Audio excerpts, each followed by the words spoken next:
Je voudrais, pour ma part, d'abord et en premier lieu, exprimer au nom des organes de la Caisse nationale de l'assurance maladie notre satisfaction de nous retrouver cet après-midi ici, à vos côtés. Parce que cela me rappelle un souvenir qui ne pas remonter, il y a un passé récent. Nous étions ici et nous avons fait un travail important qui est en train d'être poursuivi actuellement par les dirigeants actuels. Je salue également tous ceux qui ont contribué à la rencontre de cet après-midi. Et je voudrais saluer et féliciter particulièrement le président du conseil d'administration de la MIJOSI, parce qu'ensemble, nous n'avons jamais cessé de réfléchir sur quelle action poser pour que la CMU puisse, n'est-ce pas, être une réussite tout en maîtrisant bien sûr les dégâts collatéraux qu'il aurait pu avoir. Et je pense que pour le rôle que nous avons joué ici à un moment donné, à la MIJOSI, nous avons été dirigés par une idée forte, peut-être de maintenir la MIJOSI dans ses acquis. Et je pense que cette volonté a continué pour aboutir à ce que vous savez aujourd'hui. Je peux dire que la convergence de nos actions ont permis d'obtenir quelque chose de très important de la part de l'État, la prise en charge de la part patronale, qui était un besoin longtemps exprimé par les organes dirigeants de la MIJOSI, mais je peux dire qu'il n'avait jamais été satisfait. Aujourd'hui, je crois que petit à petit, nous avons réussi à amener le gouvernement à nous comprendre.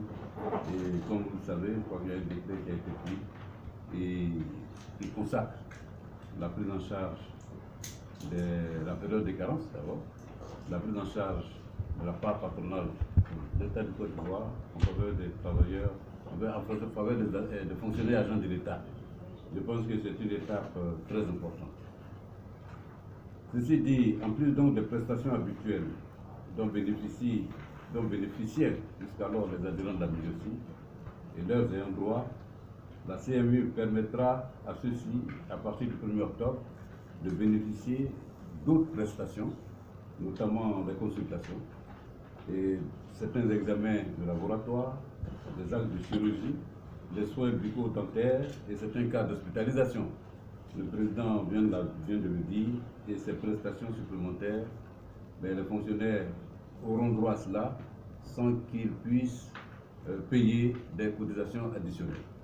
Et c'est un résultat important, parce que hier je disais à votre président qu'il y a certains pays autour de nous qui se sont engagés dans la couverture maladie universelle. Leur position était d'autant plus facile qu'il n'y avait pas chez eux de MIJOSI. La mise en place de ce projet dans ce pays est venue combler un vide. Mais en Côte d'Ivoire, on avait une MIJOSI. Et de toujours, je l'ai dit, il fallait en tenir compte. Parce que pour moi, bon, j'ai eu la chance de passer un peu ici, je sais que la MIJOSI est du métier. Et c'est ce métier que nous avons voulu capitaliser à travers toutes les solutions que nous avons vues, notamment la création du régime complémentaire obligatoire qui est géré à la MIJOSI, qui est géré par la MIJOSI. Et ceci avait été tout ce fait pour pouvoir maintenir et garantir, n'est-ce pas, la MIJOSI. Alors, comme nous le savons tous, donc depuis la promulgation de la loi en mars 2014, eh bien, l'opérationnalisation, donc le projet de mutualisation de la gestion des risques maladie prend forme, a commencé à prendre forme. Et ces premières formes, nous l'avons vu avec la phase expérimentale, qui nous a permis de tester certains outils. Et bientôt, nous allons démarrer la généralisation progressive de la couverture maladie universelle. Nous disons progressive parce que c'est une question de procédure, c'est un projet immense, c'est un projet à long terme, donc c'est petit à petit que nous allons procéder à une montée en charge. Le président l'a dit, mais je vais quand même le rappeler par rapport à cette généralisation progressive, certaines dates. Février 2019, nous avons commencé la distribution des cartes aux assurés de la CMU, ceux qui se sont fait enrôler. En juillet 2019, nous avons commencé le prélèvement des cotisations obligatoires des travailleurs du secteur public, privé formel, public et privé. Et en octobre, ce sera le début des prestations. J'espère que dans la conjugaison de nos moyens, la MUGEPSI et la Sénam, j'espère que nous pourrons passer ces caps-là dans les bonnes conditions. L'État nous encourage et il nous appartient, nous, maintenant, de rendre au gouvernement ce que le gouvernement nous a donné. Et c'est seulement, je pense, dans la cohésion que nous allons le réussir. Ça a toujours été mon état d'esprit.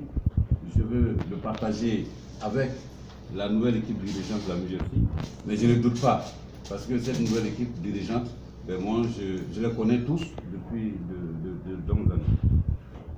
Alors, avant de mettre un terme à mon propos, je voudrais souhaiter que